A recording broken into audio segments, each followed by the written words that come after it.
It's almost Valentine's Day, so I figure what better time to do a Valentine's Day business brand identity video. In this video, we are going to walk step by step through my process of creating a new brand identity all the way from the Moodboard Creation to final mockups. And there will be some bonus tutorials thrown in throughout the video, including how to create a heart in Adobe Illustrator. So let's jump right into it. Before I even get into Adobe Illustrator, I always start by creating one or two mood boards for my clients to choose from. Since this is just a personal project, I am only going to create one mood board for today. And I am going to find all of my inspiration from Pinterest. I am then going to take the inspiration imagery that I found and I'm going to place it into one artboard in Adobe Illustrator. On my mood board, I have references to imagery, colors, typography, illustrations, and anything else that I may want to include in the brand identity for this project. Now that I have my mood board completed, I am going to choose a typeface. For my mood board, I can tell that I want this to be a really premium typeface, and it's probably going to be a serif typeface. I usually go to Envato Elements to find fonts, but for this project, I am just going to go through my fonts that I already have and find one that I really like that matches with the mood board. So I'm just going to funnel through these really quick and be pretty brutal with my choice because I mean you just have to be brutal in this process. So I really love the style of the font of the word babe in my mood board, so I really want to try to match that style with the really thin serifs and then thicker stems. So these three typefaces here match that style the best, and they honestly all look pretty great, but I'm really loving the slant of the O's in this one here, and I sort of see a heart in the bottom of the S, which I wonder what I could do with that. Okay, so now to customizing. We've chosen our typeface, but that is not enough. The most important part of this process is actually customizing that typeface so that it becomes unique to the brand itself. I'm going to start by outlining my text by pressing Ctrl-Shift-O, and I'm going to start by customizing this S because I want to make it more evident that it is a heart. So I'm grabbing my pencil tool, which is the letter N on the keyboard, and I'm trying to mimic the heart through the E within the word mark so I can try to connect the two letters together. I want them to form a heart at the bottom but still be distinguishable between the two letters so that we can still tell that this is an E and this is an S. Now I am liking where this is at, but I'm not sure if I want it to be touching the S or if I want there to be a space in between the two letters. So I'm going to try both options and just see which one I like best. Okay, I think the winner is the one that's touching, so we're going to go forward with that one.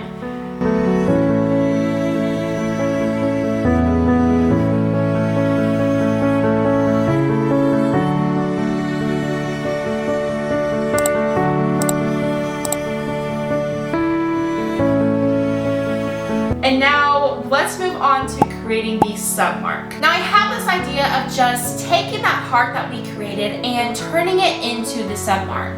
That way there's a lot of cohesion in the word mark and the submark. I want the line widths to be the exact same, so I'm using the eraser tool and I'm holding the Alt key on my keyboard to make it rectangular instead of circular. And I'm getting rid of the letters but keeping the heart only.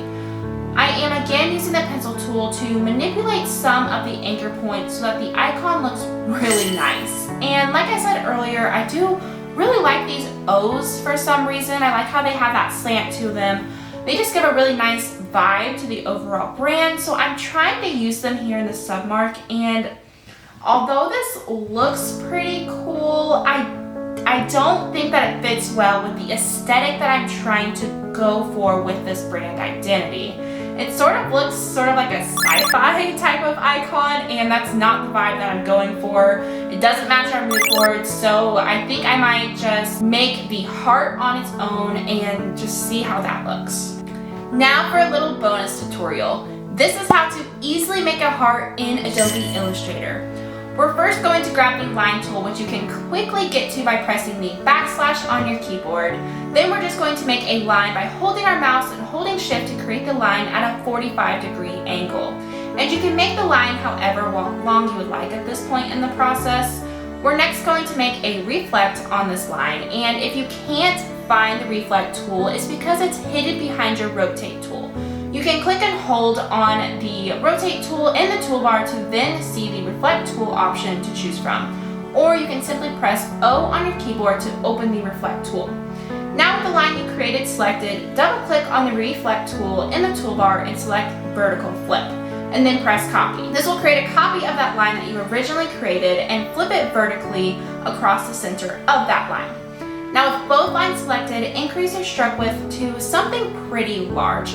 I've increased mine here to 29 points. Now again, with them both selected, go to Object, Path, Outline Stroke, and once the strokes are outlined, you now have two rectangles, which you can fully round the rectangles by holding the little circles that appear in the corner of the rectangle. Do this to both of the rectangles, and with both still selected, grab your shape builder tool by pressing Shift M on your keyboard and hold Alt to remove all the bottom portions of the rectangles. And you can now see that the heart shape is formed.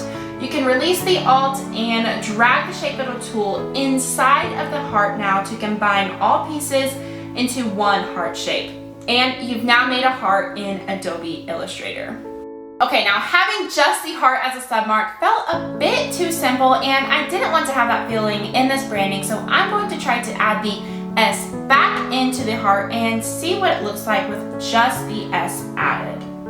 And I'm honestly loving it. I like how it is simple and easily recognizable, but it is so cohesive with the word mark that there is no doubt that this submark belongs with this brand identity.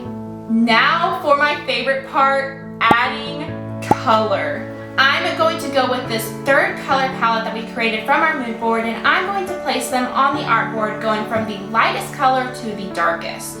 Now I'm going to begin adding the logo lockup onto the colors and turning it into the official brand colors, but I do first need to decide how I want to place the primary lockup with the submark. And once I started on this, I did notice that the L and the N being larger than the other letters was throwing off the balance and left me with a sort of icky feeling, which again, I don't want.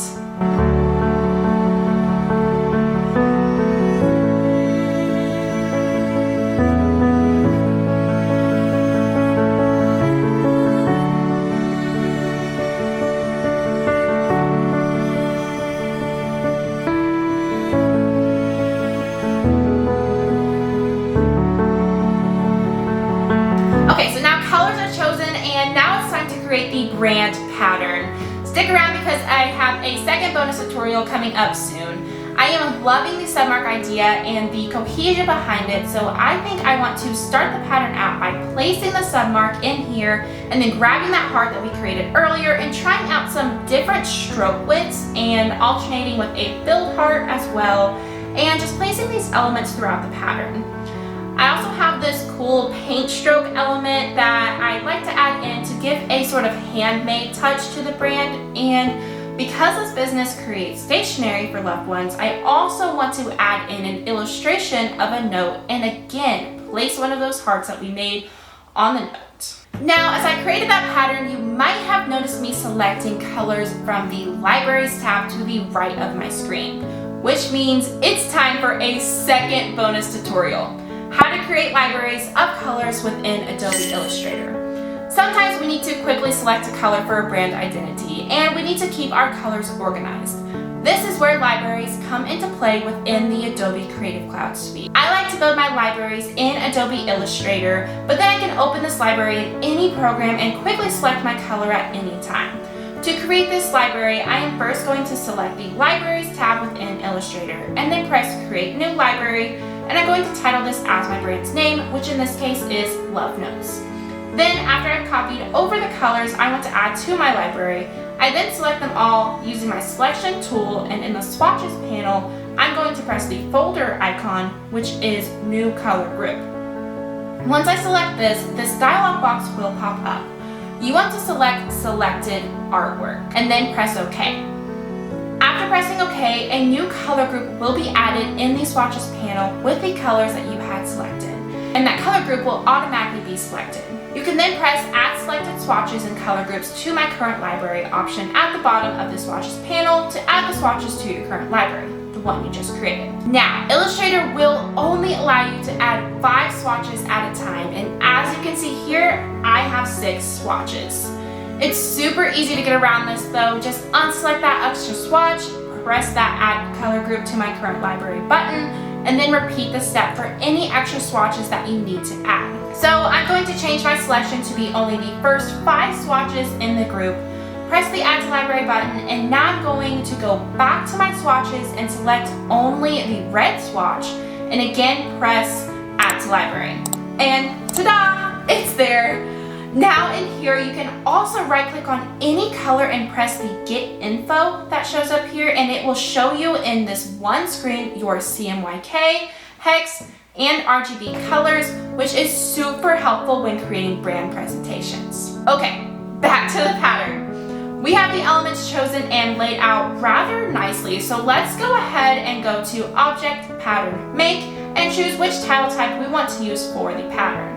I think I'm going to go with the hex by column and adjust the width and height of some of the hex that was created here. And now I'm noticing that some of my elements are overlapping in the pattern, so I'm going to go ahead and move those around so that they don't overlap. And now that I've done that, I'm seeing a lot of white space in here. I want to fill with some more of those hearts. And now I'm going to add some color to those hearts so they're not all red. And I'm using the library that we just created to choose those colors. And I'm really liking where this is at. So let's go ahead and put this new pattern swatch on its own artboard, and oh my gosh, I am loving it. This is looking so good, and I cannot wait to start placing these on mockups. Let's head over to Envato Elements, where I'm going to source all of my mockups for today's video from. This is a product-based business, so I am going to find mockups that this company would be using in real life, such as gift bags, tissue paper, greeting cards, and maybe even a chocolate box. Sure, why not? We can do whatever we want here. This is a conceptual brand. Having mockups really helps to bring your brand identity to life, and it helps your clients to truly understand how their identity will be used in the real world. And mockups often help to sell the identity to your clients. They are far more likely to approve when they see it in actual use, opposed to just flat on the screen. Now these are all Photoshop files, so I am going to go ahead and create the graphics in Illustrator and then just copy and paste them into my Photoshop files. I'm going to quickly create these mockups, but if you do want to see the full process of choosing and creating mockups for clients, make sure to subscribe to my channel and hit the notification bell, because I will be sharing a video on that full process in the near future. But for now, let's just zoom through the creation of the mockups for this brand.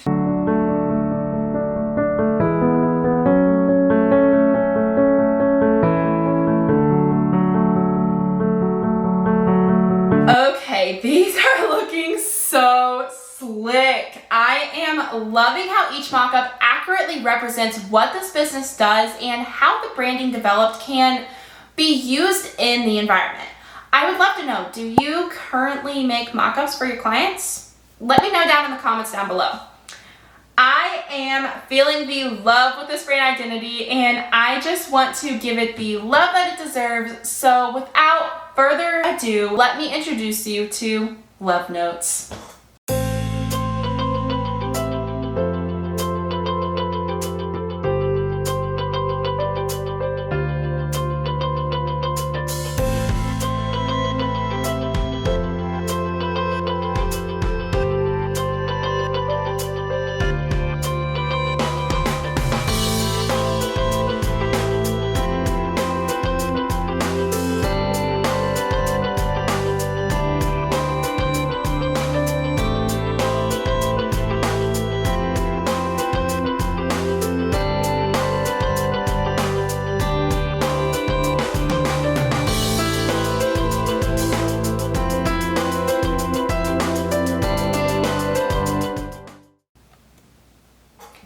You just saw me create a full brand identity for a conceptual brand, Love Notes. If you want to see why a business needs a full brand identity opposed to just a logo, then you need to watch this video right here where I tell you exactly why. But for now, until the next video, bye!